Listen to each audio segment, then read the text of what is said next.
때 너무 반갑습니다.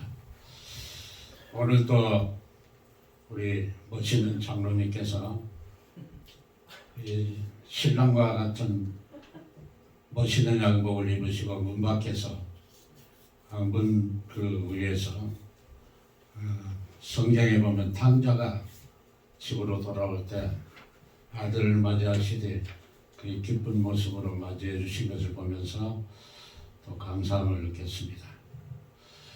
목사의 일생은 성도들이 기업입니다. 그래서 언제 만나도 성도를 만날 때 목사는 제일 행복합니다. 그래서 가끔 사모님들이 오해를 하시죠. 아니 자기에게 선물 안 주고 왜 집사님한테 선물을 줘? 근데 그 심정을 사모조차도 이해를 못할 때가 많은 줄 압니다. 사모님들은 용서를 하시고 그러잖아요. 그래서 참 그 목사의 행복은 성도의 만남에서 이루어진다. 제가 어떤 때는 365일 하루도 빠지지 않고 새벽 기도를 한 적도 있습니다. 그런데 매일 만나도 성도는 반갑고 좋아요.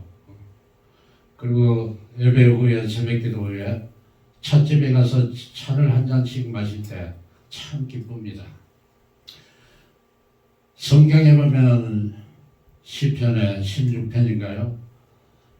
내가 하나님께 주는 나의 하나님이시니 나의 모든 복이 저에게 있도다 하였도다. 땅에 있는 성도는 존귀한 자니 나의 모든 즐거움이 저에게 있도다. 그렇게 고백을 합니다. 이렇게 나이가 들어가지고 별 폼도 없는 사람을 또 단에 세워주셔서 참 감사합니다. 목사를 대접하는 것은 가장 큰 것이 말씀을 전하게 하는 것입니다. 왜냐하면 목사의 첫째가는 사명이기 때문입니다. 제가 메시지를 이제 어떤 걸 정해야 될까 생각을 하면서 고민을 하다가 보니까 지난주 31일이 종교개혁 기념주일입니다. 1517년 루터가 종교개혁을 일으킨 지 506주년이 되는 해입니다. 반천년이 지났죠. 그런데 여전히 이 루터가 일으켰던 그 영광스러운 그 개혁의 바람은 지금도 끊이지 않고 불고 있습니다. 그 루터를 따라서 수많은 개혁자들이 등장을 하죠. 우리 개혁교에서 빼놓을 수 없는 것은 바로 잔 칼빈입니다. 어떤 학자는 이 칼빈이 쓴 기독교 그 강해를 가리켜서 세계의 금자탑이다 이렇게 이야기를 했습니다. 칼빈의 기독교 강해를 통해서 수없이 많은 사람들이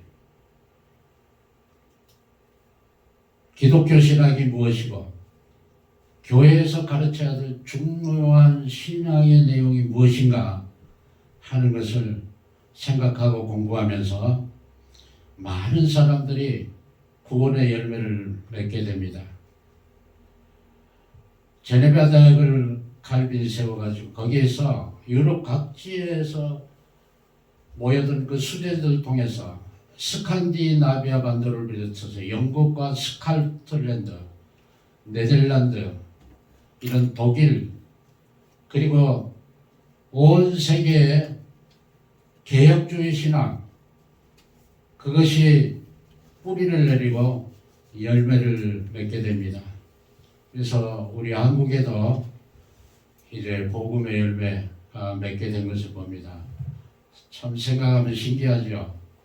우리가 어떤 사람들입니까? 동방의 그 조그만 나라, 참 어찌 보면은 보잘것없는 힘도 없고 약하고, 그리고 그 어떻게 보면 유교라는 그 미개한 하나의 종교에 빠져가지고 이 우상을 섬기던 그러한 민족이 복음을 믿고 오늘날 어찌됐건 세계 12위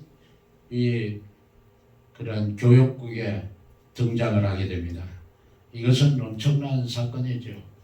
서구의 열강들이 수세기에 거쳐서 이루겠던 자기들의 그 문명, 자기들의 그 산업들을 한국인은 반세기 만에 이루겠습니다. 저는 가끔 그런 생각을 합니다.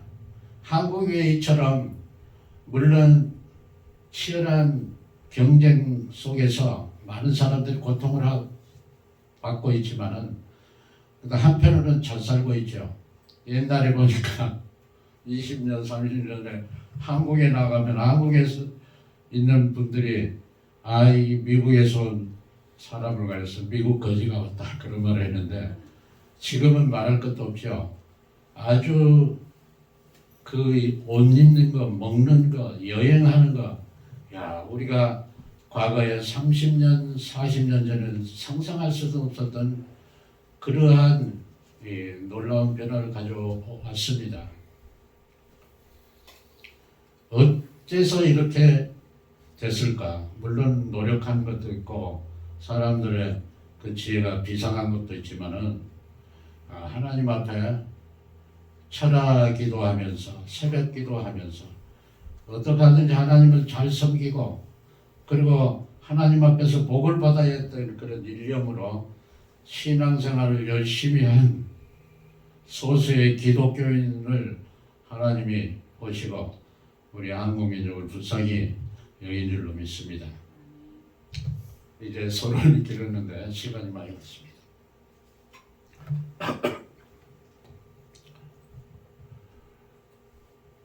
마르틴 루터가 종교개혁을 일으켰던 것은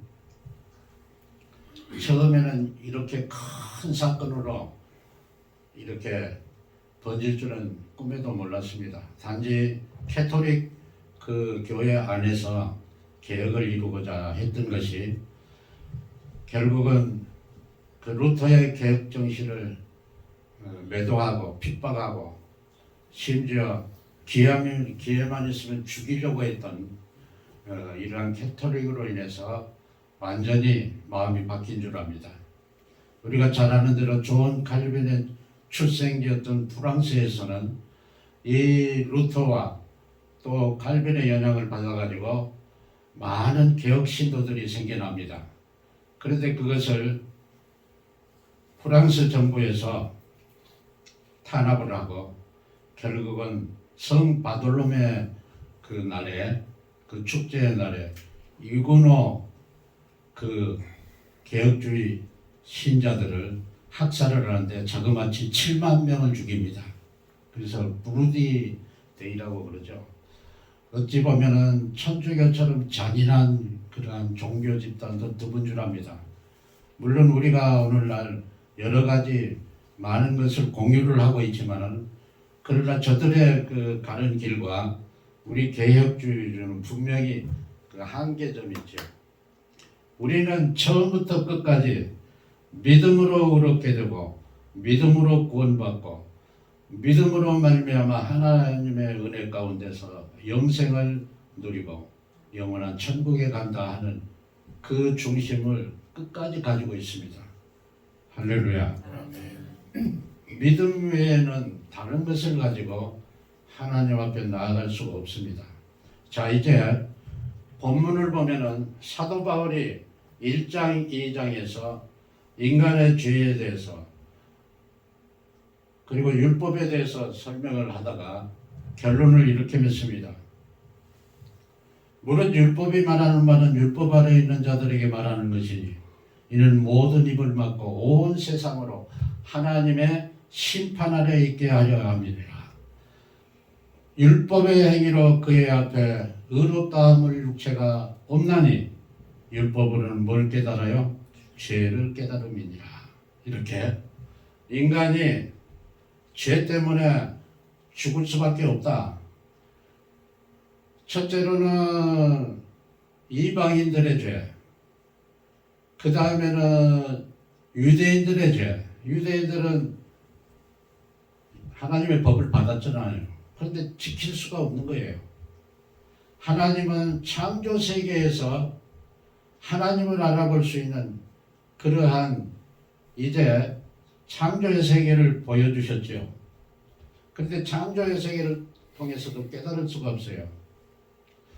그리고 양심을 주셨잖아요.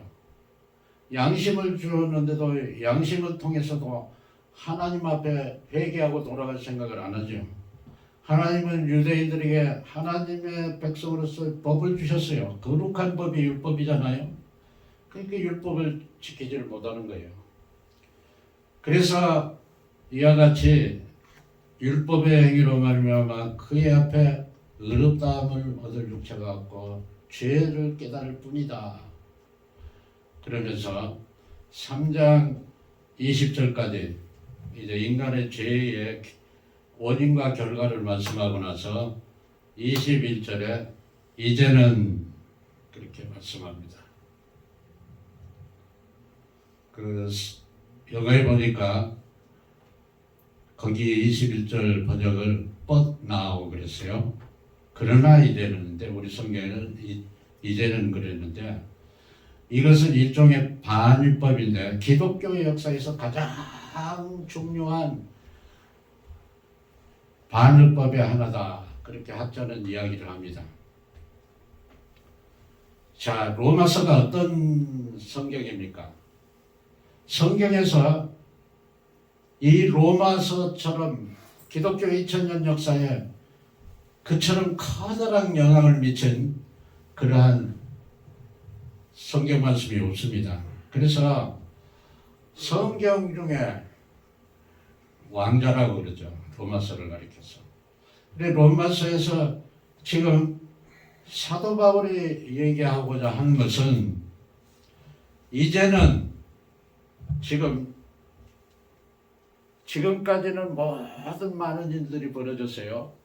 그런데 이제는 무슨 이야기입니까? 예수님께서 십자가에 피 흘려 돌아가시고 부활하시고 그리고 재림하실 것을 약속하시고 승천하시고 그의 제자들이 복음을 전하게 됨으로 말미암아 이런 세계의 새로운 질서가 시작되었다는 그런 말씀입니다.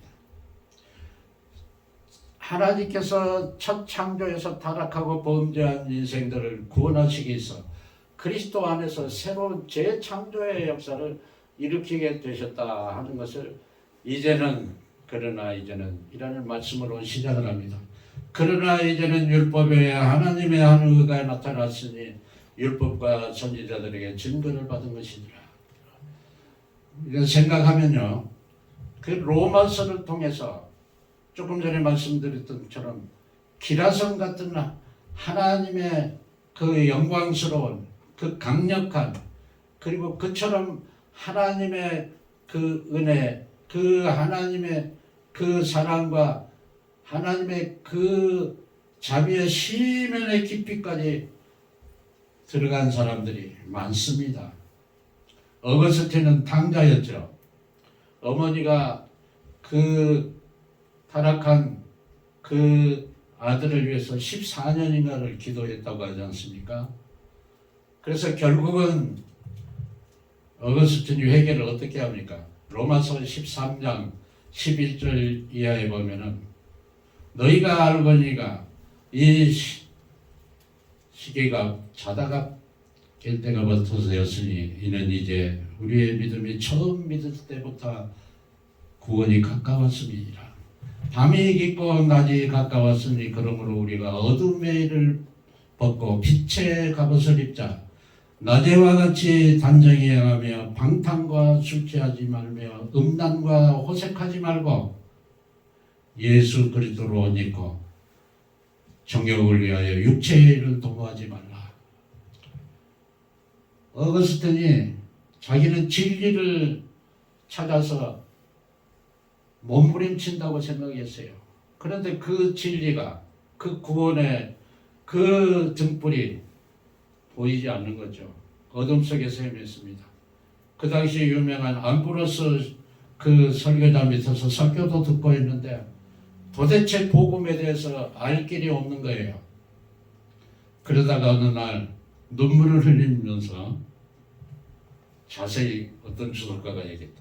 눈물을 흘리면서 무화과 나무 아래서 탄식을 하고 있는데, 그때 어디선가, 옆집에서 어디선가 남자아이인지 여자아이인지 알 수 없는데 들어서 읽으라 하는 말이 뚜렷하게 자기에게 들렸다는 것입니다. 그래서 이제 자기 방으로 올라가서 그 사도의 책을 펴놓고 딱 집어서 읽은 것이 바로 로마서 13장 11절 이하의 말씀입니다. 그때 이 어거스틴의 마음에 하나님의 그 은혜가 물밀듯이 밀려왔다는 거예요. 그래서 자기 모든 의심과 걱정이 사라지고, 그래서 하나님을 섬기고 예수 그리스도를 믿게 되었다는 것이죠. 그래서 그는 암브로스에게 세례를 받고 중세 기독교 천년의 가장 위대한 성자 어거스틴이 되었습니다. 오늘날 개혁교회, 장로교회, 칼빈주의, 루터를 비롯해서 모든 신학자들, 그리고 신앙의 그 원줄기가 어거스틴으로부터 시작이 됩니다. 로마서가 그에게 끼친 영향입니다. 그로부터 수백 년이 흐른 1517년 마르틴 루터의 가슴에 이 로마서 1장 17절의 말씀이 꽂힌 거예요. 복음에는 하나님의 의가 나타나서 믿음으로 믿음에 이르게 하나니 기록된 바 의인은 오직 믿음으로 말미암아 사니라 함과 같으니라. 복음이 뭐냐? 하나님의 의를 우리가 받는 것이다 하는 것이요. 지금까지 루터는 얼마나 고민을 한지 모릅니다. 빌라도의 청축지를 맨무릎으로 피가 이렇게 무릎에서 날 정도로 청층대를 수백 계단 청층대를 기어 올라가기도 했고, 또 어떤 때는 마차를 타고 가는데 천둥 번개가 치면서 자기 친구가 그 벼락에 맞아 죽었죠. 그의 마음은 하나님은 두렵고 무서운 분인 거예요. 심판하시는 분이다 생각을 하고, 어떻게 하면 하나님 앞에 나아갈 수 있을까 고민하다가 가장 쉬운 방법 중에 하나가 수도사가 되는 길이다 해가지고 수도원에 들어가서 밤낮으로 자기를 이래 경건의 훈련을 쌓았지만 그래도 풀리지 않은 거예요. 로마서에 하나님의 의라고 그러는데 도대체 하나님의 의가 뭐냐? 하나님은 무서운 하나님, 공의의 하나님이 아니냐? 그런데 그 하나님의 의라니 무슨 말이냐? 그때 이런 마음까지 루터가 들었다고 그랬죠. 하나님 너무하십니다. 하나님에 대해서 분노를 느꼈다는 거예요. 근데 마르틴 루터가 이 로마서 1장 17절을 붙잡고 성령께서 조명하실 때 그가 깨진 것입니다. 아, 내가 의로워서, 내가 선행을 하고, 내가 종교적인 훈련을 쌓고, 내가 선행을 해서 열심히 행동을 해서 하나님의 의를 받는 것이 아니고, 하나님이 가지신 그 의를 복음을 통해서 믿는 자에게 주실 때, 부여하실 때 받는 거구나 하는 것을 깨달았어요. 그래서 마틴 루터가 얼마나 용감했습니까? 교황청에 파문을 한다고 해도 두려워하지 않았어요. 여러분, 옛날에 유럽 사회에서, 기독교 사회에서 교황에게 파문을 당하면 살 길이 없어요. 마치 이스라엘 세계에서, 유대 세계에서 그 회당에서 파문을 당하면 갈 곳이 없죠. 누가 죽여도 하나도 관여를 안 하는 거예요. 교황이 파문한다는 무서운 그 형벌 중에 하나인데 그것도 두려워하지 않고, 브롬스 종교에서 재판에 가서도 굴하지 않고, 나는 사람을 두려워하지 않고 나는 하나님을 두려워하고 하나님의 말씀만이 내 양심에 기둥이라고 선언하면서 종교육을 했잖아요. 그래서 그 마르틴 루터가 한 말이 있습니다. 인간의 최고의 선은 예수 그리스도를 믿는 것이다. 그렇게 확인을 한 것입니다. 그리고 그 당시에 그 카톨릭으로 인해서 더군다나 독일이 엄청 힘들었습니다. 가난하게 살았어요. 농민들이 대부분인 그 시대에. 그런데 교황청에서 수탈을 한 것입니다. 심지어 무슨 말을 했느냐면 독일 땅은 교황청의 캐시카우다. 모조리 다 쓸어가는 거예요. 살 길이 없는 거죠. 그런 가운데 뭔가 이거는 잘못됐다. 많은 사람들의 마음가운데 의문이 들었잖아요. 그때 마르틴 루터가 오직 믿음으로만 어렵게 된다. 교황청의 제도는 하나님이 세우신 거 아니다. 교황도 우리와 똑같은 만인 제사장, 하나님 앞에 똑같은 제사장이고 교황만이 성경을 해석할 수 있는 권리가 있는 것은 아니다. 이렇게 선언해 버린 거예요. 그리고 성직과 그 세상의 이 직업을 구분을 하는데 그것이 아니다. 우리가 일터에서 거래를 하건 농사를 짓건 상업을 하건 무슨 수고금을 하건 무슨 일을 하든지 그것은 똑같이 하나님 앞에 거룩한 삶의 방법이다. 그래서 그 삶을 통해서 하나님 앞에 우리가 하나님을 섬기고 영광 돌릴 수 있다. 그렇게 선언을 한 것입니다. 그런데 2세대 종교개혁자가 바로 칼빈이 나타났죠. 칼빈의 주장은 뭐냐 하면은 칼빈은 원래 카톨릭 성당의 교회의 아버지가 그 고위직에 있는 직분을 가진 직원이었습니다. 그래서 그 아버지는 그 교회 제도를 쭉 보니까 신부들 교황들이 대단하잖아요. 아, 우리 아들도 이제 오늘로 하면 목사 이제 신부를 만들어야 되겠다 하고는 이제 신부를 만들려고 그 당시 최고의 대학인 파리 대학에 입학을 시킵니다. 그 당시에 파리 대학은 전 유럽에서 신학을 공부하거나 다른 학문을 공부하고자 하는 수재들이 모이는 유럽 최고의 대학이고 신학교였습니다. 거기에서 그는 이제 교양 과목, 철학 또 이런 신학도 좀 이제 공부를 했겠죠. 그러다가 나중에는 아버지가 돌아가시고 나서 이제 아버지 죽기 전에 신학을 교회하고 교황청하고 사이가 끊어진 아버지가 너 이제 신학 신부하지 말고 법을 해라 하고 법대를 가가지고 법학 석사가 됩니다. 그러니까 그것이 우연이라고 볼 수는 없죠. 하나님께서는 이 교회를 법적으로 조직하고 이런데 쓰이기 위해서 이 신학만이 아니고 행정도 쓰시기 위해서 칼빈을 훈련시킨 줄로 믿습니다. 그런데 그가 1537년이죠. 36년인가요? 그가 기독교 강요를 씁니다. 그의 나이 27세. 그 칼빈 연구자들, 특히 한국에서 전문적으로 칼빈 신학을 연구한 분이 김재성 교수예요. 그분하고 한 20년 세미나 때 자세히 그 칼빈의 일생에 대해서 말씀해 주시는데 한 가지 재미있는 게 그가 이제 피신에 있을 때 로마 교황청에서 파리 그 왕권이 죽이려고 하니까 피신에 있을 때 그 귀족 집에 피신에 있는 동안에 거기에 많은 책들이 있을 거 아니에요. 책을 밤새내 읽는데요. 그리고 새벽이 되면은 그 자기가 읽었던 모든 그 내용들을 종합해서 쓸 수 있는 그런 기막힌 조직력을 하나님이 엄청난 기억력과 엄청난 조직력을 하나님이 주셔가지고 글을 썼다는 것입니다. 그래가지고 기독교 강요를 얼마 만에 완성했나? 8개월 만에 완성을 했어요. 27세야. 그래가지고 기독교 강요가 딱 출판되자 온 북유럽이 난리가 난 거예요.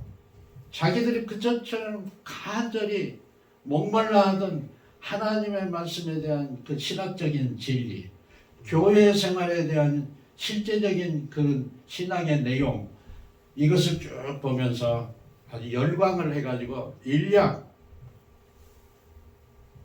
유럽 사회를 뒤흔들게 되죠. 그가 약 26년 동안 죽을 때까지 기독교 강요를 계속 이렇게 개혁을 하고 이렇게 수정 보완을 하면서 마지막 1536년인가요? 56년 그때 마지막 그 정보판 최종판에서 그가 로마서에서 인용한 글이 982개인가 982개 이 정도로 인용을 성경 중에서 제일 많이 인용한 것이 로마서에서 인용을 한 것입니다. 자, 그러면 이제 과거에 그 얘기를 또 많이 했는데 이제 본론으로 들어가서 좀 짤막하게 말씀드립니다. 지금 그러나 이제는 율법에 하나님의 의가 나타났다. 그런데 여기서 우리가 주목해야 할 것이 25절에 나오는 하나님이 그의 피로 이 예수의 피로 말미암아 화목제물로 세우셨다 하는 말이 나오죠. 우리 한번 따라 하십시다. 화목제물. 인간은 어떤 위치에 있습니까? 모든 인간들, 모든 죄인들 하나님 앞에 진노의 대상이죠. 하나님의 진노, 이 무서운 게 하나님의 진노입니다. 하나님의 진노에서 성경에 보면 많이 나타나죠. 에덴 동산에서 하나님의 진노하셔가지고 쫓아내버렸습니다. 여러분들 생각해 보세요. 에덴 동산에서 그처럼 행복하게 사는데 부족함이 없는데 쫓아내버렸어요. 마치 추운 언동설 옷도 입히지 않고 꼬마를 5살, 6살 먹이를 내쫓아버린 거나 마찬가지예요. 무서운 하나님이죠. 그리고 너는 흙이니 흙으로 돌아갈지니라. 얼마나 인간의 그 존재가 죽음 앞에서 허무합니까? 그래서 수많은 영화들 보면은 제가 좋아하는 그 영화 중에 하나를 보면은 거기에 자기 아내와 자식을 주니 그 땅에다 묻으면서 하는 말이 그 유명한 배우인데 하는 말. 흙으로 나서 흙으로, 죄로 나서 죄로 이렇게 하면서 이제 장례를 치르는 것을 봅니다. 아니 보세요. 17절까지 좋은 얘기를 하잖아요. 좋은 말씀을 하잖아요. 복음에는 하나님의 나타났다. 내가 복음을 부끄러워하지 않는다. 복음 모든 믿는 자의 구원을 주시는 하나님의 능력이 됩니다. 해놓고 18절 딱 들어오면은 하나님의 진노가 이게 무슨 말입니까 도대체? 하나님이 진노하시는 하나님이라는 거예요. 하나님이 그냥 시도 때도 없이 변덕을 부리고 성내는 하나님입니까? 이방신들처럼 무슨 기분이 조금 나빠났다고 성내는 그런 하나님입니까? 그런 하나님이 아니죠. 하나님은 거룩하신 하나님입니다. 웨스트민스터 소율의 문답 제 4항에 보면은 하나님은 신이신데 그의 존재하심과 그의 지혜와 그 권능과 거룩하심과 공의와 인자하심과 그 자비하심이 무궁하고 무한하고 불변하시도다. 아직 끝날 때가 안 됐으니 좀 참으세요. 집사람은 길게 하지 말라 그랬다. 지금 꼭 하고 싶은 말이 남았어요. 잘 들으시기 바랍니다.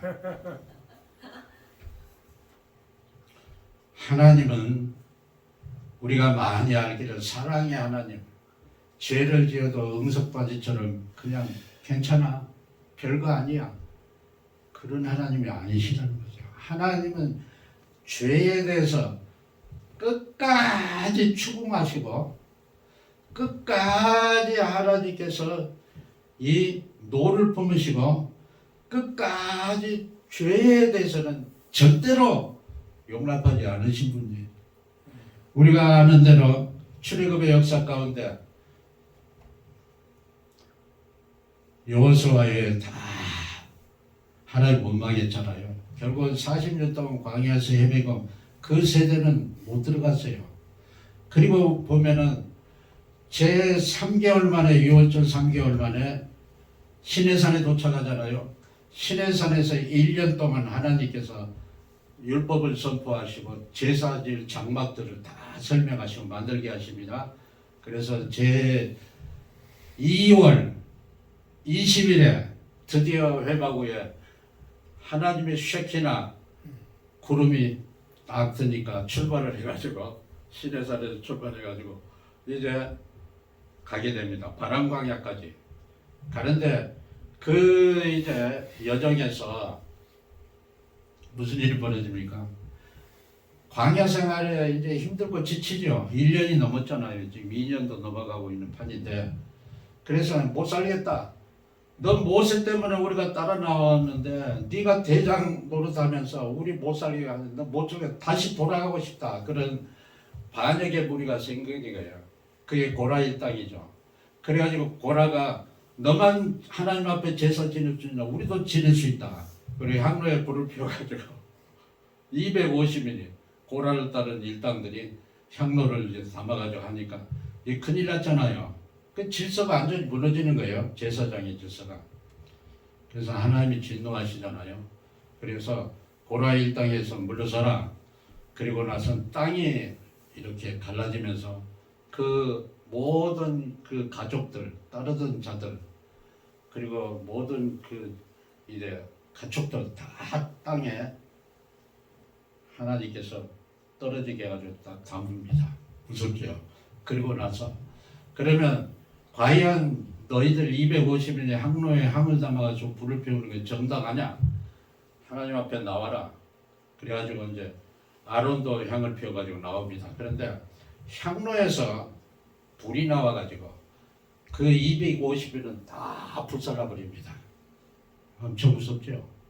하나님은 거룩하신 분이에요. 우리 피조의 세계를 초월하신 분이에요.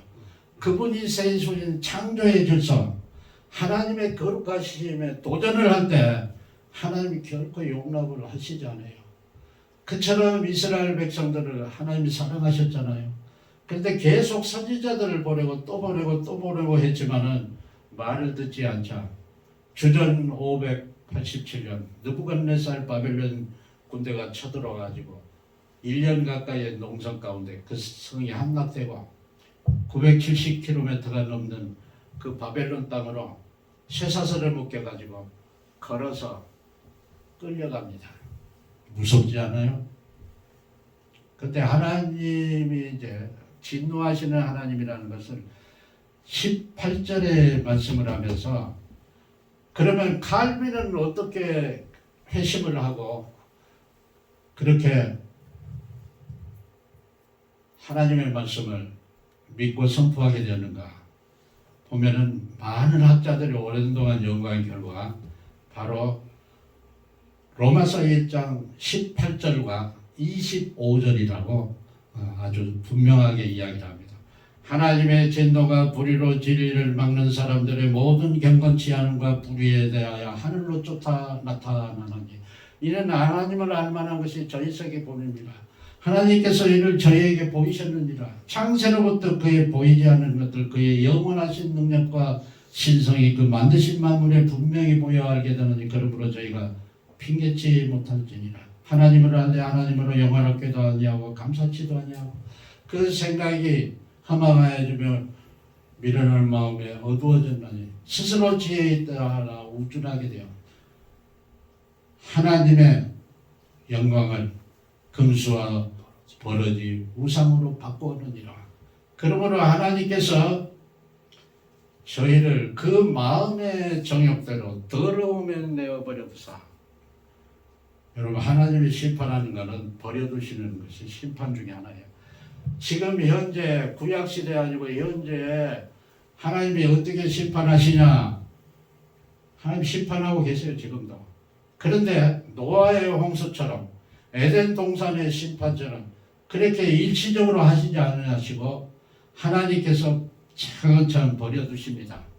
그리고 두 번째는 주는 곧 영원히 찬송할 이시로다 아멘 하면서 이를 인하여 하나님께서 저희를 부끄러운 욕심에 내어버려서 그 동성연애 하는 것을 그래서 저희의 그 육신에 자기들이 보응을 받았다. 지금 보면은 다 말씀드릴 수 없고 간략하게 말씀입니다. 부끄러운 욕심에 내어버렸어. 여러분들 그 70년 80년 대 미국에 아주 에이즈 환자가 창궐했죠. 그리고 그 당시에 제일 많은 그 에이즈 환자 집단이 바로 로마 카톨릭 신부들이었습니다. 이 성적인 타락은 무서운 것이죠. 소돔과 고모라를 하나님이 위협불을 내려서 멸망시켜버렸잖아요.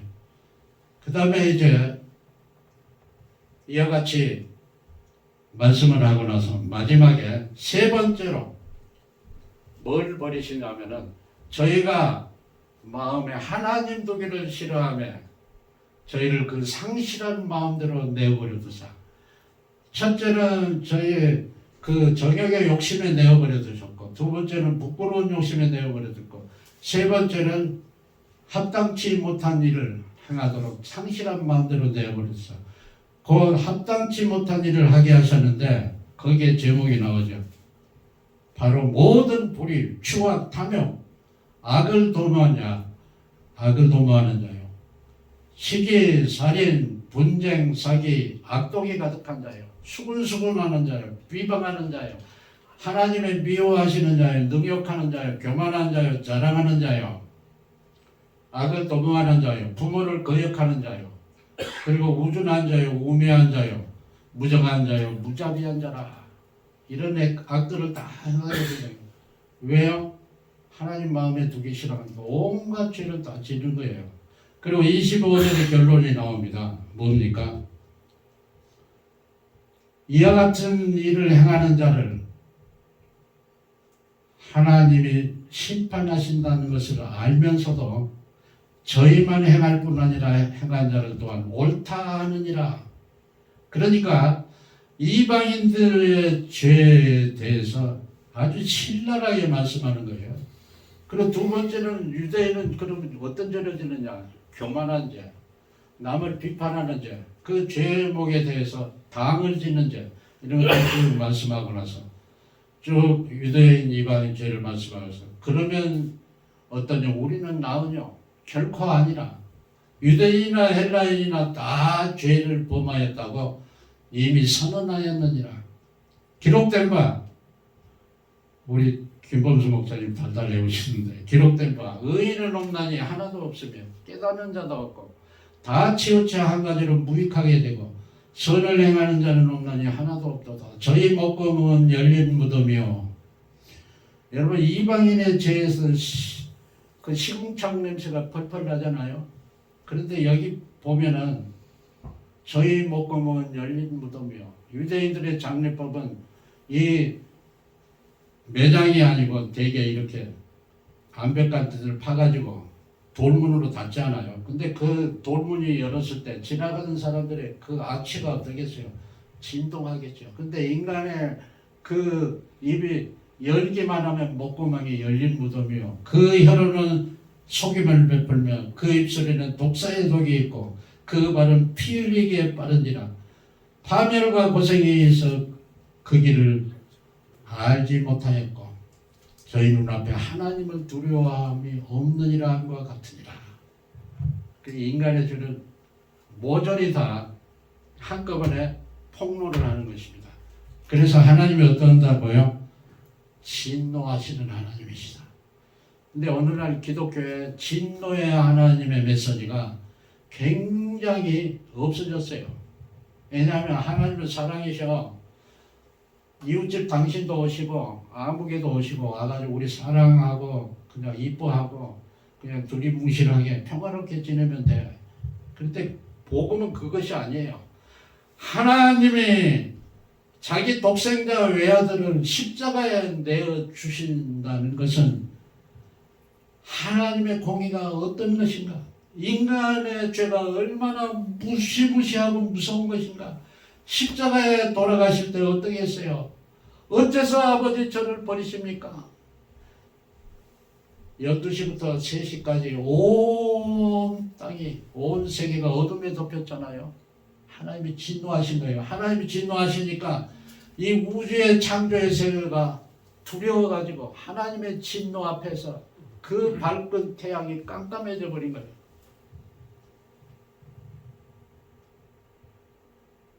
그래서 이와 같이 인간의 타락상을 말씀하고 나서 그러나 이제는 율법의 하나님의 하는 의가 나타났으니 율법과 선지자들에게 증거를 받은 것이니라. 사도 바울이 자기의 종된 것을 아주 자랑스럽게 말씀할 때 그 로마서 1장 1절에 그렇게 말씀하요. 예수 그리스도의 종 바울은 사도로 부르심을 받아 하나님의 복음을 위하여 택정함을 입었으니 이 복음은 하나님이 그의 선지자들로 말미암아 그 아들에 관하여 성경에 미리 약속하신 것이라. 장로님, 얼마나 영광스러운 직분입니까? 천사들도 부러울 거예요. 천사는 이 성도들, 하나님의 백성들을 섬기라고 부리는 영이라고 그랬어요. 권사님, 영광스러운 이름이에요. 하나님의 종으로 우리를 불러주셨다는 것. 그 깊은 은혜를 베풀어 주셔서 나 같은 이 부끄러운 존재를 목사로 세우셨다. 여기서 외치고 있죠. 우리 집사람을 볼 때는 한가락 하시지만 당신도 역시나 그러진 않겠죠, 설마. 그런데 이제는 율법에 하나님의 한 의가 나타났다는 거예요. 바로 로마서 16장과 17절에 1장 16절과 17절에 말씀하고 있는 그 하나님의 복음이 나타났다는 거예요. 한 의가 나타났으니 율법과 선지자들의 증거를 받으니까 이는 하나님이 길이 참으시는 중에 자기의 의로우심을 나타내시고 예수 믿는 자를 의롭게 하시는데 모든 사람이 죄를 범하였음에 하나님의 영광에 이르지 못하더니 1장부터 쭉 설명했잖아요. 사도 바울이. 그리고 나서 이제 이것을 설명합니다. 한 가지 에베소서 말씀드리면은 로마서 강해에 20세기 최고의 강해 설교자 마르틴 로이드 존스 목사입니다. 근데 이 목사님이 런던에 있는 웨스트민스터 채플, 웨스트민스터 그 교회죠. 그 교회 사진이 저한테도 누가 선물로 액자에서 영국 이제 여행 갔다 와서 줬는데 그 교회에서 1955년 2월부터 그 10월까지 약 8개월 동안 매년 13년 동안 로마서 강의를 하는데 그 금요일 그 저녁 시간에 1000명에서 1200명이 강당을 가득 메웠어요. 14년 동안 그럴 수 있겠어요? 뜨거운 열정을 가지고 그 말씀을 전하면서 이 복음의 영광스러움을 깨닫기를 원한다고 그렇게. 제가 한국에서 목사가 돼가지고 로마서 강의를 처음 대하는데 거의 밤을 새다시피 읽으면서 마음과 뜨거움을 느꼈습니다. 그런데 이 목사님이 로마서 강의를 어디서 시작하냐면은 로마서 3장 오늘 21절, 18절, 19절에서 이제 올 시작은 21절부터 그러나 이제는 하면서 성도들에게 말을 합니다. 의아하게 생각할지 모르지만 내 가슴이 뜨거워서 복음의 심장부로 들어올 수밖에 없었다 하면서 거기서 말씀입니다. 이 예수를 하나님이 그의 피로 인하여 믿음으로 말미암는 화목제물로 세우셨으니, 여러분들 화목제물이 굉장히 중요한 말입니다. 구속이라는 말도, 칭이라는 말도, 대속이라는 말도, 구원이라는 말도 이 화목제물에서 다 연유가 됩니다. 그래서 자유주의 신학자들은 이것을 고치려고 해요. 화목이라는 말은 서로 원수되었던 자리에 이제 이게 화해되는 거 아니에요? 하나님이 진노하셨잖아요, 죄인에게. 근데 이걸 화목시키려고 예수님이 십자가에서 자기 피로 화목을 이루셨다는 거예요. 그러니까 싫은 거예요, 이 자유주의 신학자들은. 뭐가 하나님이 진노하는 하나님이고, 죄가 우리가 그렇게 못된 죄를 한다. 아니, 내가 죄를 지었으면 감옥에 들어가 있지. 이런 식으로 나오는 거죠. 그리고 자기가 생각한 얄팍한 지식을 가지고 이게 뭔가 뒤집을 것이 있지 않나 하면서 호시탐탐 노리면서, 그게 전부 사탄 마귀가 하는 짓이죠. 화목제물은 1536년에 윌리엄 틴델이 영어 성경을 이제 번역을 할 때 이 화해라는 단어가 영어에 없었어요. 지금 그 후로부터 약 80년 후에 킹 제임스 버전, 1611년에 킹 제임스 버전이 이제 출판되면서 거기에 프리티테이션인가 그렇게 번역이 됐어요. 그래서 화해라는 말 대신에 이 윌리엄 틴델이 화목제물의 그 단어를 만들었는데, 그 단어가 뭐냐? atonement예요. 헤어져 떨어져 있던 것이, 나누어져 있던 것이 하나가 된다. 무슨 말이냐면 환호의 하나님 앞에 예수 그리스도께서 화목제물이 되심으로 우리 이제 하나님 앞에 나오게 됐다. 하나님하고 화해가 됐다. 이제 하나님 앞에 구원받게 됐다. 영생을 받게 됐다. 그리스도의 피로 말미암는 화목제물로 세우셨느니라. 기도하시겠습니다.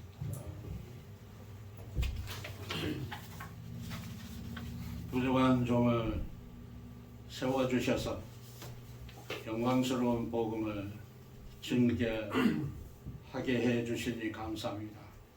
그러나 너무도 부끄러운 모습으로 주님 앞에 설 수밖에 없습니다. 이 영광스러운 복음 앞에 하나님의 의를 입는 이 하나님의 자녀가 된 이 엄청난 이 사랑과 은혜와 축복을 받았사오니, 첫째도 겸손, 둘째도 겸손, 셋째도 겸손함으로 주님을 끝까지 섬길 수 있는 우리 동산교회 모든 성도들이 다 되게 해 주시옵소서. 예수님의 거룩한